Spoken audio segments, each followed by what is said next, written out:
ए दुनिया रे दुई प्रकार लोक रही था।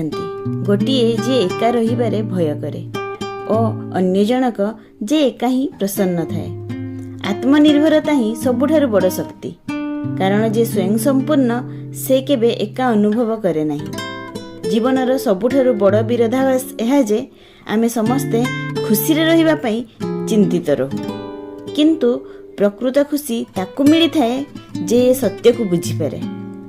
जेतेबेले समस्ते साथी छाड़ी देबे हतोत्साहित हुअंतु नहीं। सेमाने ही सही लोक जे तुमको एका चलिबा सिखाई देबे और तुमर प्रकृत ताकत तुमको जणाइबे। किछि लोक डरुथांती जे भगवान सबु देखुछंती, आउ किछि लोकंको भरोसा थाए जे भगवान देखुछंती। ए दुईटी मध्य रे बहुत बड़ तफात अछि। जे डरु थाए से पाप ठारू दूर को जीवाकू चेष्टा करे, जे विश्वास रखि थाए से सत्यर मार्ग रे सर्वदा आगकू बढ़ी चले।